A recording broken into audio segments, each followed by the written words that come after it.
aide tu siri matawa kuombedzuwa kukwemvula asinoti maikonda abamwene chimodzimodzi fakunali makomenti kuti waseno uja lero susaoneka awiki atasanaoneke aide tu tiwenela ungopezeka tikulandireni kwina kulikonse kumene mukuonera programu ya lero. Ine dzina langa ndi Steve Kondo Bamda, ndili ndi Mr. Chawezi Bamda amene akhale akutizukutira nkhani zathu za lero muno mu Gwede-Gwede zomwe zimakhala kuti zagwedeza dzikoli. Nkhani yoyamba Mr. Chawezi Bamda ndiyokhuza bungwe la HRDC kulembera bungwe lothana ndi katangale ndi ziphuphu dziko muno kuti lifufuze malipoti amene ali kulilongota bodi kuti alilongota bodi adagula katundu wa nyumba opita kwa Honorable Mchacha regional governor wa DPP chigawo chakumwera. Nthawi imene Honorable Mchachawo ali nduna yona za madzi komanso adalipirira Honorable Mchacha honeymoon munthu akapanga ukwati ndio umapita ku honeymoon kuti ukasangalale ndi akazi ako auta lilongota board adalipira honeymoon ndithu ya Mchacha komanso maulendo osiyana opanga kampeni alilongota bodiwa akuganizira soti amapatsa ndalama zina a Mchacha kuti aziyendera matrip amene komanso kupangira kampeni akamba zotana HRDC pa nkhani imeneyi. Nkhani Steve oyamba bwino kwambiri akuti Lilongwe Water Board tisaiwale bungwe limeneli pali limene la Lilongwe Water Board la Makra Mera MBC Plant Water Board alipo Tobacco Control Commission tinene kuti Tobacco Control Commission ama TCC pana mango kuti Tobacco Commission mabungwe amenewa ndi kumene boma la pitali limakonda kugwirako kuyikako dzanja lachi kuti adzipeza komina ndalama kamena zina ndiye bungwe la Lilongwe Water Board likukana kuti lichoke mkamwa mwa anthu komanso mkamwa mwa HRDC ndiye ndi tumakosana a HRDC motsogozedwa ndi bambo Gift Trapens atatenga udindo kuchokera kwa bambo Timothy Ntambo ndithu alembera bungwe la ACB kuti afufuze nkhani zimene mwazi tulutsa zija akuti amchacha akuti bungwe limeneli lidawagulira personal furniture kunjoya kukayikira nyumba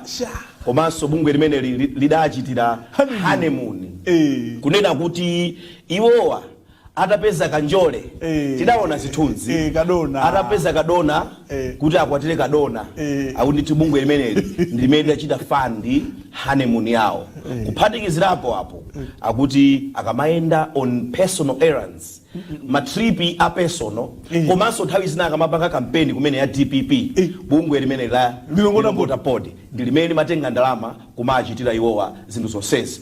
Tisaiwale ngati ukumbukira bwino Steve kumayi kuno tini mbiri yokuti bambo sole tiatchula bambo Yusuf Mwawa zidachitikirapo ndi ukumbukira bwino mbuyomu akupanga so ukwati umene udachitikira ku Mount Sochi Hotel mu mzinda wa Blantyre inali ndalama yokwana I think 145,000 kwacha yokuti munthu pawekha as a cabinet minister akapeza bambo Yusuf Mwawa ngati ukumbukira bwino akupanga ukwati umenewu adagwisa ndithu ntchito cheke cha boma office kwa alipirira pamene zinthu sizimayenera kuchita choncho tikukumbukira bwino adamangidwa nayo mpaka adapita ku ndende. Nkhani yake ikufanana nditi ndi mulandu ndithu umenewu iweyo mkazi wampeza wekha wako otu mkazi uzikhala naye ndiweyo chokafunira kuti kampani ya boma ngati Lilongwe Water Board misonkho ya Malawi ikakupangire fund honeymoon yako kuti tola chiyani kuti olonde kuti furniture inali mphaso ya ukwate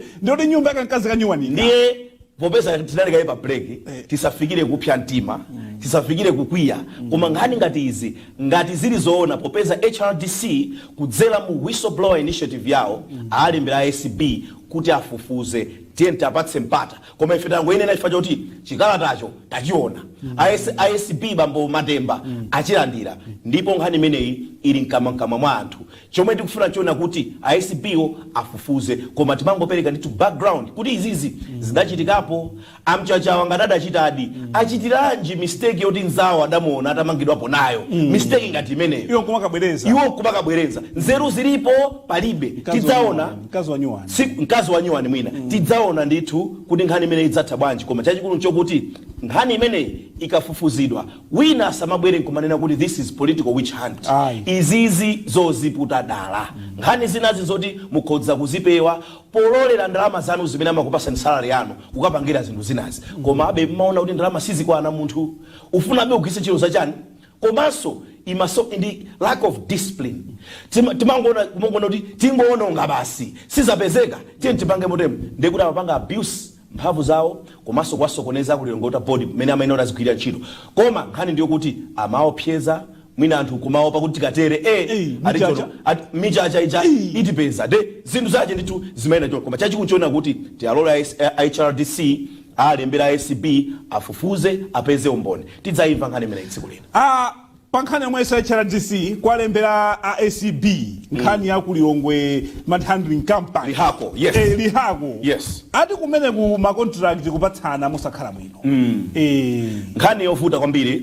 I am coming fresh from MIPS 10th annual conference kumangochi kumene ndithu anzathu awa bungwe la boma limachedwa kuti Malawi Institute of Procurement and Supply. MIPS ndi limene ndithu li ndi membership almost every institution kumala kunoko. Ngati mmachita za procurement ndi inu membala ndithu mmene lokhala membala wa MIPS. Ndiye tilali ku MIPS kumeneko.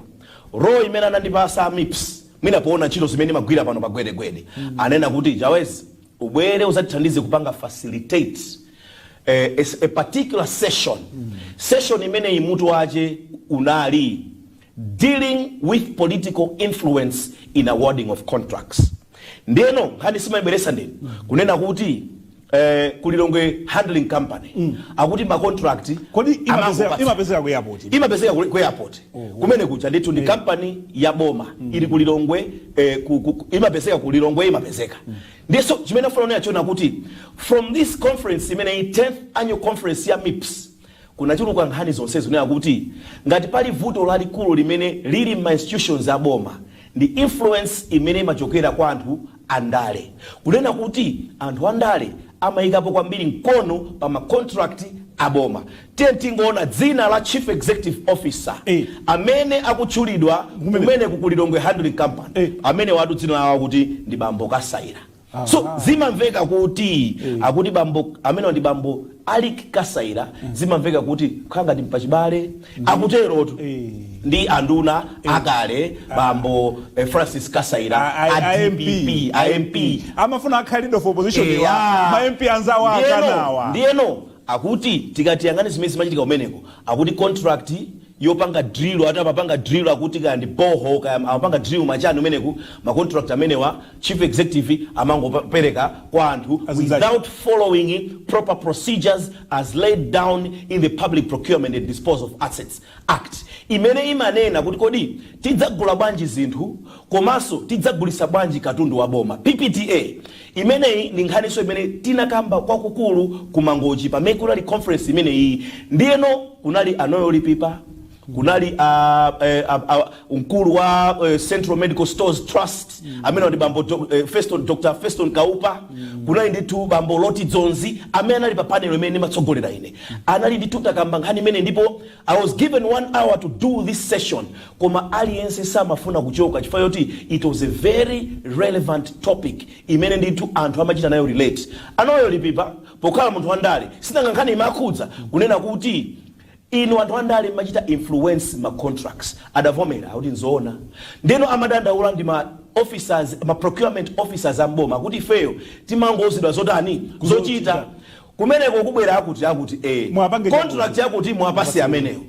Ndi akuti chimene chimanika chokuti ka instruction ichachokera kwa minister aichokera kwa ndani ikafika kwa wamkulu wa institution imeneyi akuti mkulu jaso naye paekha mwina kuli maloti kandi 6 or 7 akuti iye uchapezeka kuti mina make akwapasidwa directive yoti loti yakuti apasi a Steve akuti iye ujaso amaika moso aje kuti nayeso atanipo adiyepo. Ndikuti it was a very frank discussion imene a MIPS secretariat yawo ineyo I literally told them kuti chonde muzitenga ma notes and act on these particular issues. Nkhani ndiyayikulu yofuna kuyikamba. So tikakamba ndithu nkhani yokhudza kuti ma contracts mboma amangoperekedwa wapereka chitsanzo chali hako ndizoona ndithu ngati pali chinthu chimodzi chimene boma la DPP boma limene lachokali linachita abuse pofuna kuba ndalama za boma is 1 through procurement pochipereka ma contracts ngati beno aperekera. 2 Nkhani anachita abuse kwambiri customs and excise timakapa pano Nkhani yokhudza ma cement osalipira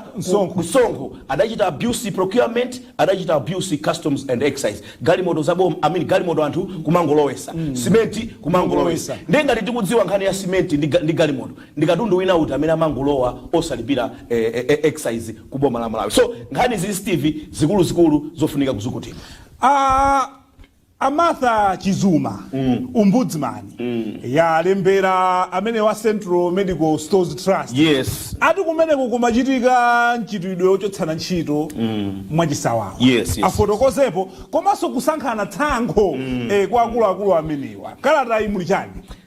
Nkhani imeneyi ni nkhani yovuta kwambiri fayoti ndachulapo sa Dr. Feston Kaupa.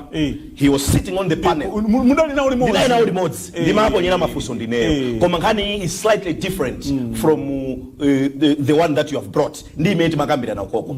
Koma nkhani ndiyo kuti Martha Chizuma amene ali mkulu amene ali ombudsman pachicho amati ombudsman amene ali oyang'ana kuti kodi anthu akamapereka madando zinthu sizikuyenda maofesi mu zinthu zina zapotoka mayi amenewa a very iron-fisted woman alibe chibwana mayi Martha Chizuma alembera Dr. Feston Kaupa natchula in that light kuti he was on the panel koma nkhani iyi ndi ina iwo wanda amene sopana kudandaulidwa ku office kwawo ngati mkulu wa Central Medical Stores Trust akuti amakondera 1 polemba anthu ntchito 2 akuti amachosa anthu ena ntchito popanda kutsata malamulo 3 mukutchulidwa amene mkulu wina anagwirapo naye ntchito adalinso komweko adabwera kumeneku akuti adachita influence employment or hiring of director of procurement amene ndi bambo Rex Kuyeli. I worked with him somewhere some time back. I also saw him ku MIPS conference na muonadi mkulu amene tinaona na badali tinapasa na muone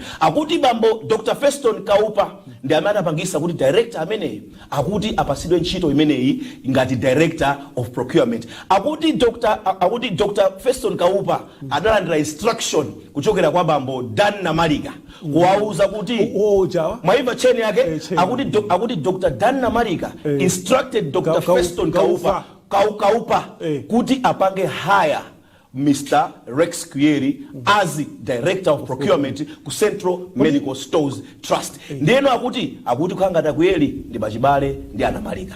Nkhani zimene alemba Martha Chizuma mkati system ija ndineyo akuti mai Martha Chizuma alembera nditu Dr. Kaupa ngati mkulu wa Central Medical Stores Trust kuti afotokoze kuti kodi chimene chimachitika nchani ma unfair dismissals influencing ya hiring of people komanso kukondera kumene kumachitikako ndi kuchosa anthu ntchito njira zosakhala bwino akualembera kuti afotokoze chimene chikuchitika nchiyani ndeno mneneri wa bungwe limene la Central Medical Stores Trust amene ndi bambo Herbert Chandiranga adavomera kuti enzona kalata imene kuno yatitanidi yatipeza ndipo tikuyembekezera kuti tichita comply ndi ma demands amene mai Martha Chizuma apereka tikuyembekezera kuti zonsezi tizimva zibwera pambalambanda timwe madzalero ndakulilongota bodi koma dalipirira onapo nchacha honeymoon ndeti tamwa madzi ochoka kulilongwe wota bodi komanso kwagulira furniture ya nyumba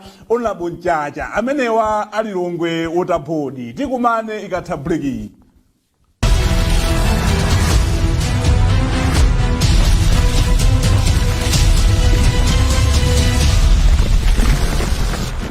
Mukonerayi ndi Gwede-Gwede fakanema yanu ya Mibawa popitirira Mr. Chawezi Bamda ndikulankhula mwamphamvu kwa President Chakwera kunena kuti nyasi zili mbomamu matope onse ali mbomamu akuyenera achoke kutsatira kulephereka kwa mayeso a form 4 adati bwanji ngakhale nakuti ayi ndizomwe mmafuna kuti zifike poterepa ndi mudzilankhula muchedwesa zinthu adalankhula motani ndinene kuti nakondwa nditasuntha nkhani imeneyi munayikhudza ndi Mr. Kuntaja kuti nkhani imeneyi munayikhudza mwamphamvu kwambiri competently. I was very happy wherever I was. Ndibaonera unaya kuti nkhani imeneyi munachita bwino osayisiya imafunika nkhani imeneyi kukambidwa at length anthu aimvetsetse.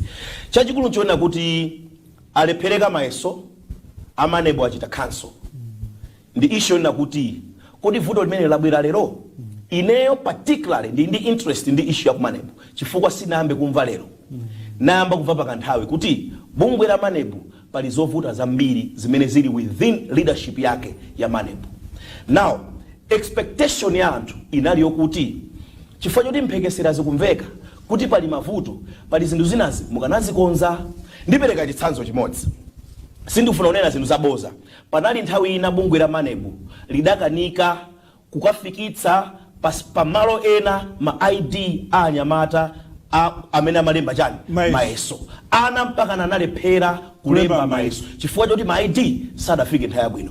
Do you know the reason that caused all that? Ni chifukwa yemwe amapanga supply ma ID adasintha kunchosa ndikubweresapo wawo ndicho linga choti amati wawo tu adabwe. Let's say Steve iwe ndamene wapanga supply ma ID bwino zinthu koma ndifuna abale yango ndije nawo koma chifukwa choti iweyo suma gaira kathuta mbala amene akutsogolerawo adakuchosa pamene ntchito maitha bwino adabweresapo mmwenye tikudzidziwa Nkhanizi adabweresapo mmwenye yemwe mwina makada kugwirizana naye kuti azigawana kanga chepe ndi mmwenye amene ucha adayikanika ntchito kuti apange ntchito yabwino. That's what happened. Ndine ndimaina kuti kumanebuku zinthu zimafunika kuzikonza nthawi yabwino zisadafike pa course. Unfortunately that was never the case mpaka natidaona bungwe la manebu poyamba limakanakana akuti ayi zimene zachitikazi sizingakhale ndi effect iliyonse pa mayeso. Kenako mapeto ake nchani anduna nkubwera kuti vuto lili ndi lalikulu mayesowa tupanga chani tupanga cancel. Now what I was saying is vuto ilili ndi vuto lalikulu lofunika kulikonza chifukwa chani ngati boma ndalama za boma zimaluzika mbuyo andale amaba ena akupanga katangale 4.5 billion imatha kuluzika panopa the very same amount 4.5 billion will be lost simply in another fashion. Chibulana ja anthu ochepa. Yes, so what I'm trying to say is what has changed in the loss of money is simply the fashion.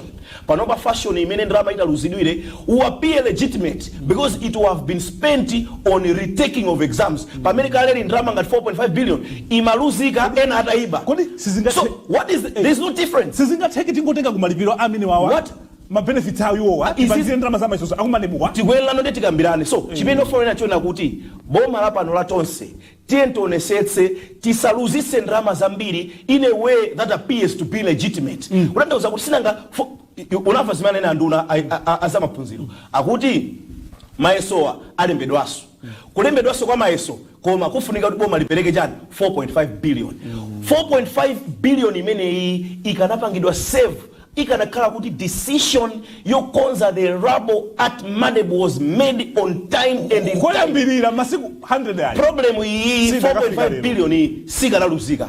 Panopa 4.5 billion ikuoneka ngati kuti sikuluzika koma ikuluzika ikanga sikuluzika for ana akalembera mayeso koma ndrama imene tikanatha kuipanga save administrative kupangira zinthu zina. So chachiwiri ana ajapezeka kuti ena umadziwa zona kuti mwana wamkazi amanena kuti mwana wamkazi ndikoopsha kuti aziyenda ulendo wantunda more than a kilometer to access education. Anything can happen in between. So what I'm saying is ngati mwana wamkazi muwenera kunteteza ku distance yochoka pano let's say kufika mbangwemo 1 kilometer mwana amene ndemu kuti mfula mumusungeso more than a period of 5 months mwana ameneyo mukumuyikaso pa chiopsezo china adayenda koseko